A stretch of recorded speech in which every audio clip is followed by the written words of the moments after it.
Hello everyone, नमस्कार, सुस्वागतम, welcome, अभिनंदन। मैं डॉक्टर लता विश्वकर्मा आप सभी लोग का हार्दिक अभिनंदन करती हूँ। मैं यहाँ पर छोटा सा ब्रीफली आप लोगों को अपना इंट्रोडक्शन यहाँ पे देना चाहूँगी। बाय प्रोफेशन मैं एक होम्योपैथिक डॉक्टर हूँ, बैचलर थेरेपिस्ट हूँ और एक वेलनेस कोच का काम करती हूँ और साथ में मैं क्लिनिकल साइकोलॉजिस्ट भी हूँ। बहुत सारे लोग मुझसे ये बात पूछते हैं कि आपने DHMS करी है कि BHMS। So let me make it very clear in this video that I am BHMS और ये प्रॉपर कोर्स होता है 5.5 साल का, तो वो मैंने किया है फ्रॉम UK। एंड इसके बाद मैं आपको ये बात थोड़ी सी बताऊँ कि बैच फ्लावर थेरेपी की जो मेरी जर्नी रही है, या मैं इसको थेरेपी बोलती हूँ और क्यों बोलती हूँ, ये आपको इन वीडियोज़ में बहुत ईजीली क्लियर हो जाएगा।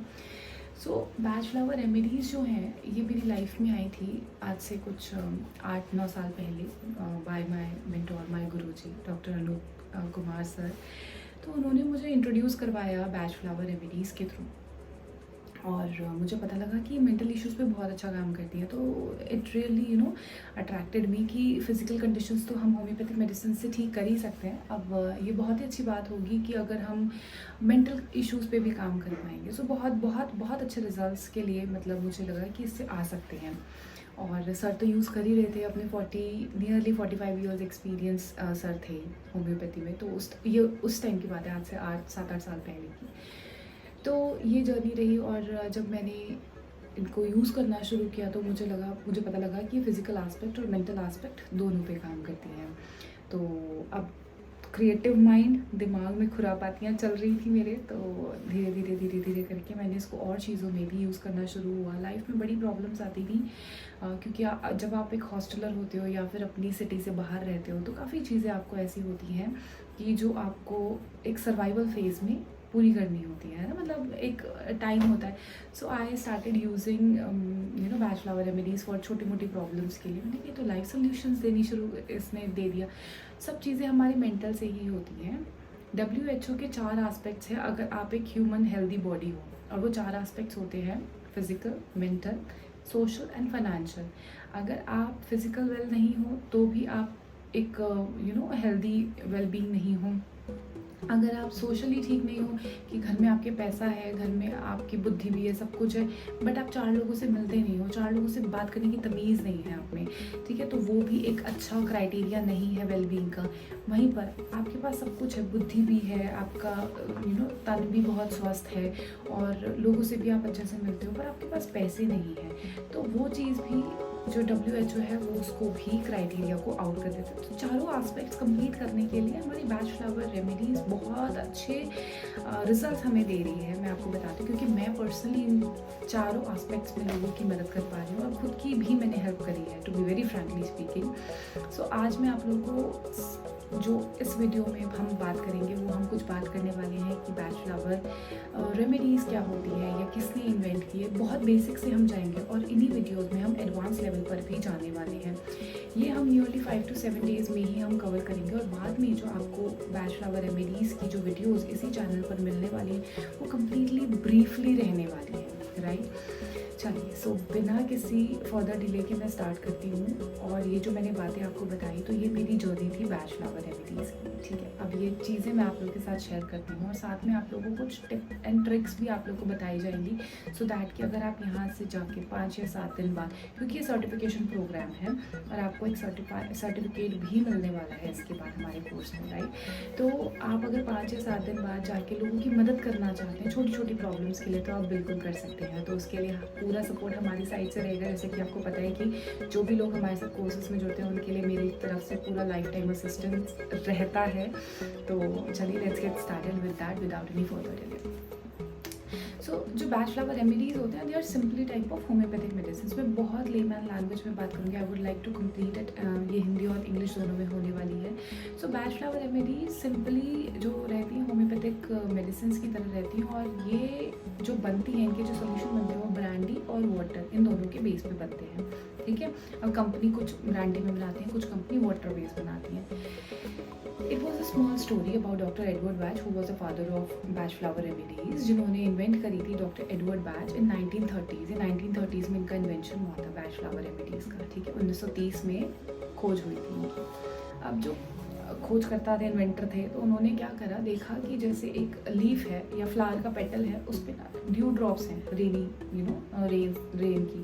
तो जो वो ड्यू ड्रॉप्स हैं उनको लगा कि इसमें हीलिंग प्रॉपर्टीज़ होगी। अब जो डॉक्टर एडवर्ड बैच थे, मैं आपको थोड़ा सा उनके बारे में बताऊँगी तो आपको पता लगेगा कि उन्होंने हीलिंग प्रॉपर्टीज़ क्यों बात करी, ठीक है, या यही वर्ड क्यों यूज़ किया, ठीक है। तो जब उनको लगा, उन्होंने सपोज किया कि हो सकता है कि इसके अंदर हीलिंग प्रॉपर्टी हो, सनलाइट, फ्लावर, वाटर, मतलब कुछ चीज़ें उनको जो उनके दिमाग में उस टाइम पे पॉइंट स्ट्राइक करा, क्योंकि आइडियाज़ जैसे आते हैं तो वो जब आइडियाज़ एक अच्छा एक माहौल देते हैं या फिर एक इन्वेंशन जब होनी होती है तो वो आइडिया आ जाता है किसी ना किसी के दिमाग में, राइट। तो जब ये सिचुएशन हुई तो उनको पता लगा कि ये तो इसके अंदर हीलिंग प्रॉपर्टीज़ हो सकती हैं। सो वो होम्योपैथ भी थे, he was a British homeopath. तो उन्होंने कहा कि चलो let's prepare it in form of homoeopathic medicine. जैसे होम्योपैथिक दवाइयाँ प्रिपेयर होती है पोटेंटाइज करके, वैसे ही इनको हम फॉर्म कर देते हैं। एंड मैं आपको थोड़ी सी एक बात क्लियर कर देती हूँ, ये जो 38 दवाइयाँ हैं बैच फ्लावर रेमेडीज़ की, ये होम्योपैथिक कॉलेजेस में नहीं पढ़ाई जाती हैं।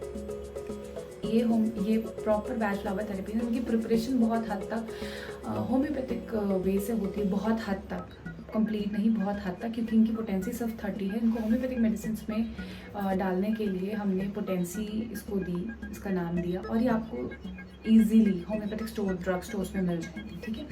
तो जब हमने देखा कि जब डॉक्टर एडवर्ड बैच ने ये बात देखी कि इनके अंदर हीलिंग प्रॉपर्टीज़ हो सकती हैं, तो उन्होंने ये जितने भी वाइल्ड प्लांट्स थे 38, उनको और अच्छे से उन पे काम करना शुरू कर दिया, उनको सर्च करना शुरू कर दिया, है ना। क्योंकि एक बारी में तो डेफिनेटली 38 फूल लेकर नहीं आए होंगे, जैसे इस टाइम पे आई कैन से दैट कि शारीमान ने अपने सारे गन रिलीज़ कर दिए हैं, है ना। तो डेफिनेटली उन्होंने ऐसा कुछ नहीं किया था डॉक्टर एडवर्ड बैच ने। It took time, it took so many years की जब उन्होंने अपनी सारी की सारी दवाइयों को बनाया with the help of these wild plants, right. तो जब उनके दिमाग में ये बातें आई कि हाँ इसके अंदर हीलिंग प्रॉपर्टीज़ हो सकती है या फिर ये मेंटल लेवल पर काम कर सकती है, क्योंकि जब हम होम्योपैथिक दवाइयाँ पढ़ते हैं तो यूजुअली सिचुएशन ऐसी होती है कि हम दवाई से मिला सिमिलिबस क्यूरेंटर, ये हमारा एक लॉ है होम्योपैथी का, जिस तरीके से दवाइयाँ काम करती हैं, ठीक है। तो उनको लगा कि इस तरीके से मेंटल स्टेट पे भी अगर काम करने लग जाए तो अच्छा होगा। उस टाइम पे तो डिप्रेशन, एंग्जाइटी, ओसीडी, ये सब चीज़ें बहुत ज़्यादा नहीं थी, बट उस टाइम पे नहीं थी, आज की डेट में तो हैं, क्योंकि डॉक्टर्स को पता था, या फिर कह सकते हैं कि प्रकृति वो चीज़ों का सोल्यूशन पहले दे देती है जो उसको पता है कि इस दिन दुनिया में आनी है, राइट। तो डॉक्टर एडवर्ड बैच ने जब ये इस बात का उनको पता लगा तो उनको ये था कि चलो let's make it and let's practice it out. तो अब मैंने जो बात आपको बताई कि उनको ये हीलिंग वर्ड ही क्यों उनके दिमाग में आया, तो मैं आपको बताती हूँ थोड़ा सा। He was a spiritual healer, he was a British homeopath, he was a bacteriologist, also he was well known for his batch flower remedies. तो अब जितने भी यहाँ पे, क्योंकि आज तक मेरे साथ जितने भी बैच फ्लावर में लोग जुड़े हैं वो मुझसे बड़े रहे हैं, और मैं यहाँ पे एक बात, जो ये बात बीच में आई है, तो मैं आप लोगों को थोड़ी सी एक रिक्वेस्ट करूँगी कि आप बहुत बड़े टैरो रीडर हो सकते हैं, आप बहुत बड़े रेकी मास्टर हो सकते हैं, रेकी हीलर हो सकते हैं, आप अपनी फील्ड में बहुत ज़्यादा सक्सेसफुल हो सकते हैं, इसीलिए शायद आप ये वीडियो या हमारा जो ये कोर्स है आपने ज्वाइन किया है। But I would like to request you, मेरे दोनों हाथ जोड़ के विनम्र प्रार्थना मैं आपसे करती हूँ कि प्लीज़ यहाँ पे अगर आप इस कोर्स में इन्वॉल्व हुए हैं, kindly behave like a student. आप स्टूडेंट की तरह ग्रास्पिंग पावर से अगर सीखेंगे ना, सो आई कैन से दैट कि अगर मुझे बहुत ज़्यादा सक्सेसफुल बैच फ्लावर रेमेडीज़ ने दी है, अगर आप सीखने की क्षमता रखते होंगे तो डेफिनेटली आप बहुत अच्छा सीखेंगे और बहुत अच्छे रिजल्ट्स आप अपने लोगों को दे पाएंगे, लोगों की मदद कर पाएंगे। So try to be at that point कि आपने सीखना है, इस पॉइंट पे आ जाइएगा, ठीक है। इट डजेंट मैटर कि आपकी एज 58 है, आपकी एज 47 है, आपकी एज 38 है, क्योंकि इस टाइम पे हमारे पास जो हमारे कोर्स में है वो नियरली 57 ईयर्स मोस्ट सीनियर हमारे साथ इस टाइम पे जुड़े हुए हैं, ठीक है। सो जो डॉक्टर एडवर्ड बैचसन के बारे में मैंने आपको बताया। अब बहुत लोगों की ना एक क्वेरी आती है, क्या जो बैच फ्लावर रेमेडीज़ हैं वो यूज़फुल हैं, इफेक्टिवनेस है उसके अंदर की नहीं है। देखिए, सबसे पहली बात मैं आपको एक छोटा सा एग्जांपल देती हूँ। एक प्लेन सामने खड़ा है, ठीक है, और सवारियाँ चढ़ रही हैं उसमें, सब कुछ होता है। थोड़ी देर में प्लेन ने टेक ऑफ कर लिया। अब टेक ऑफ कर लिया और हम वहीं पर ही खड़े हैं और हम देख रहे हैं कि प्लेन ऊपर जा रहा है। एक टाइम ऐसा आ गया कि वो हमारी आंखों से ओझल हो गया, राइट। अब जब वो ओझल होने की सिचुएशन थी तो इस इसका मतलब ये तो नहीं है ना कि प्लेन था ही नहीं कभी। सेम ऐसे ही होम्योपैथिक मेडिसिन और इनकी जो बैच फ्लावर रेमेडीज़ हैं, इनकी प्रिपरेशन जो रहती है वो बहुत ही पोटेंटाइज लेवल पर होती है। इसी वजह से कभी आपको होम्योपैथिक मेडिसिन के कोई साइड इफ़ेक्ट्स देखने को नहीं मिलते हैं। बहुत ही ऐसी मतलब नैनो टेक्नोलॉजी आप कह सकते हैं कि बहुत माइन्यूट होती है कि ये सब चीज़ें हमारे आँखों के मतलब आँखों से नहीं देख सकते हम, ठीक है। इसीलिए ब्रांडी या फिर अल्कोहल बेस पे दी जाती हैं ताकि बहुत ही माइन्यूटली आपके नर्वस सिस्टम में जाके ये एक्ट करें। हमारी टंग पे सबसे ज़्यादा हमारी नसें होती हैं, ये बात बहुत लोगों को पता होगी। अगर नहीं पता है तो इस बात को आप अच्छे से जान लें कि जो नसें हमारे टंग पर होती हैं वो सबसे ज़्यादा हमारे बॉडी में जितनी भी नसें हैं वो सबसे ज़्यादा यहाँ पे एक्ट होती है। इसीलिए हम जब भी कोई प्रॉब्लम होती है तो हम जीभ पर दवाई देते हैं, ठीक है। आप इस चीज़ को समझिए। अब ये जो इफेक्टिवनेस है, ये बात मैंने आपको समझाने की कोशिश करी बहुत ही छोटे एग्जांपल से। एरोप्लेन वाला जो एग्जांपल मैंने आपको दिया है, ठीक है। तो अब जो एरोप्लेन है वो यहाँ पर हमें नहीं दिख रहा है तो उसका मतलब ये नहीं है कि उसकी इफेक्टिवनेस नहीं है। लोग तो जा रहे हैं ना जहाँ जाना है। सेम ऐसे ही होम्योपैथिक मेडिसिन और बैच फ्लावर रेमेडीज दोनों के बहुत अच्छे रिजल्ट हैं, बहुत अच्छी इफेक्टिवनेस है। और जब कोई बीमारी क्योर नहीं हो पाती है ना, ट्रस्ट मी, हर कोई होम्योपैथ के पास भागता है कि इसको भी देख लिया, उसको भी देख लिया, ये भी करवा लिया, वो भी करवा लिया, अब कुछ नहीं हो सकता। तो क्या होम्योपैथी में इसका सोल्यूशन है? Homeopathy have everything solution. सब चीज़ों का सोल्यूशन होम्योपैथी में है। द रीज़न वाई, बिकॉज हमारी जो पैथी है वो सर के बालों से लेके पैरों के नाखून तक डील करती है और उससे भी ज़्यादा वो सिम्टोमेटोलॉजी पर चलती है। उसे किसी टेस्ट रिपोर्ट्स की ज़रूरत नहीं है। हाँ, अब हम क्लिनिकल एस्पेक्ट लेने लग गए हैं, हम ऐसी आँख बंद करके हाँ सिम्टम है। अगर हमें पता है कि रिपोर्ट्स कुछ जेन्युइन रिजल्ट्स हमें प्रोवाइड करनी है तो हम रिपोर्ट्स के बिहाफ पर चलते हैं, but more over he symptomatology के बिहाफ पे चलते हैं। ऐसा नहीं है कि किसी ने रिपोर्ट दी इसकी दवाई कर दो। We can not deal like that कि अल्सर है तो फिर अल्सर की दवाई देती। There are types of ulcers. कौन सा अल्सर है, इट डिपेंड्स, ठीक है। तो ये छोटे छोटे एग्जाम्पल्स मैं आपको बता रही हूँ। Please try to understand and try to correlate with the cases you are going to deal with, right. So Bach flower remedies एक ऑल्टरनेटिव या हम कह सकते हैं कि कॉम्प्लीमेंट्री ट्रीटमेंट है, लेकिन बहुत इफेक्टिव है, बहुत ज़्यादा इफेक्टिव है। और ये प्लांट्स के एक्सट्रैक्ट से बना हुआ है जो बैच फ्लावर है, और इसके अंदर मेडिसिनल प्रॉपर्टीज़ हैं। और एक मैं छोटा सा एग्जांपल आपको देती हूँ। जब बंदर बीमार हो जाता है तो या कोई भी जंगली जानवर बीमार हो जाता है तो वो सबसे ज़्यादा पहले जाके ना घास खाता है, दूब कहते हैं जिस घास को, and it have lot of medicinal properties. वो दूब पूजा में भी यूज़ होती है, वो दूब जो है मेडिसिन बनाने में भी यूज़ होती है, तो वो खाता है। प्रकृति ने चीज़ों को पहले से हमारे लिए बना कर रखा हुआ है, हमें यूज़ करना नहीं आता। ये बॉडी जो हमें दे रखी है ईश्वर ने, हम कई बारी इसको नहीं समझ पाते हैं कि किस तरीके से हमें इसको समझना चाहिए।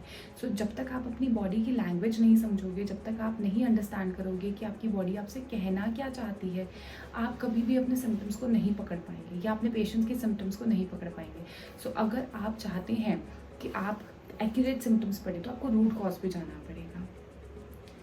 Now let me make it very short about homeopathy. Homeopathy में क्या होता है कि it's a believe that body अपने आप ही अपनी चीज़ों को हील कर लेती है, ठीक हो जाती है। अगर हम दवाई दें ना दें तो उसने अपने आप ही ठीक हो जाना है थोड़े टाइम बाद, है ना, नेचुरल सबसे। मैं थोड़ा सा और इसको आपको क्लियर करना चाहूँगी क्योंकि कई लोगों के दिमाग में बैच फ्लावर्स को लेके एक प्रॉब्लम आ जाती है और वो अंडर कॉन्फिडेंट बिहेव करते हैं।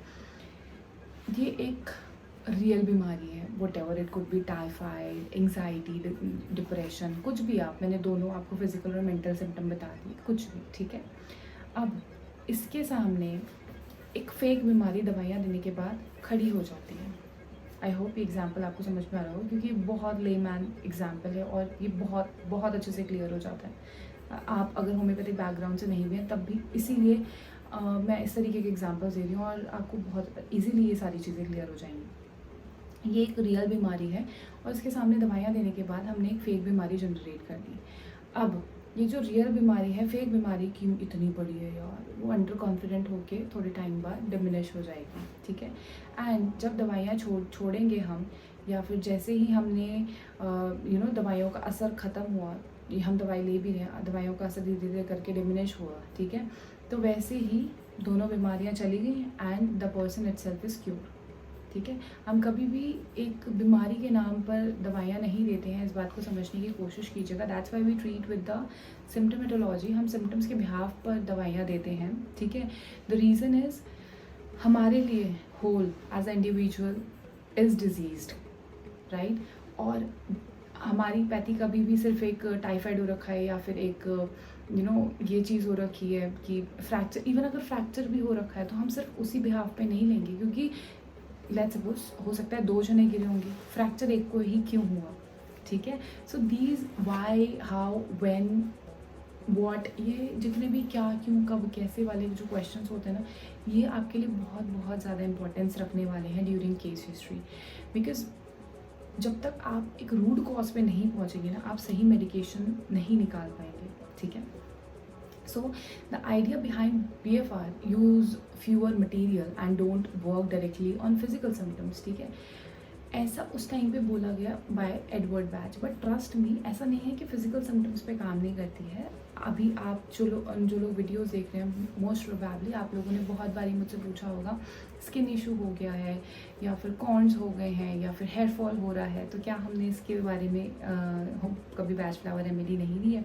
जो लोग ऐसे हैं, those who strictly believe on only batch flower, तो आपने देखा है कि कोई भी फिजिकल कंडीशन हो, कोई भी मेंटल कंडीशन हो, कोई भी फाइनेंशियल कंडीशन हो या फिर कोई भी सोशल कंडीशन हो, हम हर कंडीशन के लिए बैच फ्लावर रेमेडीज दे सकते हैं, right. So Bach believe that healing negative emotion help the body heal itself. It is true, it is definitely true. And why it is true, क्योंकि जैसे ही हम अपने मेंटल एस्पेक्ट को ठीक करेंगे, फिजिकल एस्पेक्ट ठीक हो ही जाएगा। Mental aspect and physical aspect both are correlated with each other, दोनों एक दूसरे के साथ को रिलेटेड है। अब लेट्स सेट एन एग्जाम्पल कि एक पेशेंट है जिसको फ्रैक्चर हो गया पैर में, ठीक है, और उसका एक ट्रिप होने वाला था मलेशिया के लिए, और उसने मलेशिया अपने फ्रेंड्स लोग के साथ जाना था, टिकट्स बुक थी, पैकिंग हो रखी थी, सब कुछ हो रहा था। एंड मोमेंट पर क्या हुआ कि उसका एक पैर फ्रैक्चर हो गया। अब जब ये सिचुएशन हुई, देन दैट पर्सन लिटरली ही स्टार्टेड फीलिंग कि यार एक तो सोशली डिटैचमेंट हो गई, नहीं जा पाया, है ना, दूसरा फाइनेंशियल लॉस हो गया, तीसरा फिजिकल तो प्रॉब्लम हो ही रखी है, मेंटल वो सोच के अपनी प्रॉब्लम में आ गया। तो एक एस्पेक्ट ने बाकी के 3 एस्पेक्ट्स को हिला दिया। Are you getting it? Now what we are going to do, we are going to work on 7 psychological groups. ये जो 38 दवाइयाँ हैं, ये 7 साइकोलॉजिकल ग्रुप्स के बिहाफ पे हम बात करेंगे। The very first one is fear, डर जिसे हम कहते हैं। सेकेंड वन इज़ अनसर्टेनिटी, कुछ भी हो सकता है ना, हमें नहीं पता पर कुछ होने वाला है, ऐसे अनसर्टेन जब इंसान होता है तब। Third one is lack of interest in present circumstances, अभी जो चल रहा है उसमें इंटरेस्ट नहीं है, बाकी की दीन दुनिया में हम खो रखे हैं, right. Next one is loneliness, अकेलापन। Next is over sensitivity to influence with and ideas, है ना, जैसे कि लेट्स सपोज किसी ने मुझे बोल दिया ये सिस्ट है, कैंसर हो सकता है, ये वो, मैं रोने लग गई, अरे अब तो मैं मर जाऊँगी, प्लीज़ मुझे सब लोगों से मिला दो, एट्सेट्रा एट्सेट्रा एट्सेट्रा। या फिर किसी के पापा ने बोल दिया कि बेटा आपको IAS बनना है, अगले दिन बच्चे ने जाके 10,000 की किताबें लेकर आ गया और पढ़ना शुरू कर दिया 10 घंटे, और उसके अगले दिन एकदम पस्त पड़ा हुआ है, कोई उसको मतलब नहीं कि मैंने पढ़ना है नहीं पढ़ना है। This is called over sensitivity to the influences और आइडियाज़, ठीक है। नेक्स्ट वन इज सैडनेस और डेस्पेयर, अकेलापन, उदासी, अलग रहना, ठीक है, डिटैचमेंट फ्रॉम एवरीथिंग। एंड उसके बाद का जो ग्रुप होता है वो रहता है कि अपने आप को एक प्रॉब्लम में रख के दूसरों का काम करना। अब बहुत लोग होते हैं कि मेरी फ्रेंड ने मुझे कहा था मेरा प्रोजेक्ट बना दियो, मेरा खुद का भी तो पड़ा है पर मैं उसे मना कैसे करूं, है ना। So you can not say no to others and you are harming yourself. तो ये जो 7 ग्रुप्स हैं इनके बारे में हम चर्चा करेंगे। उससे पहले बहुत ज़्यादा ज़रूरी है कि एक बार आप गो थ्रू कर लेंगे सारे नेम्स ऑफ मेडिसिन की, जब मैं प्रोनाउंस करूँगी तो आप लोगों को उस चीज़ में कोई दिक्कत परेशानी ना हो। मिलते हैं अगली वीडियो में। Thank you so much, God bless you all.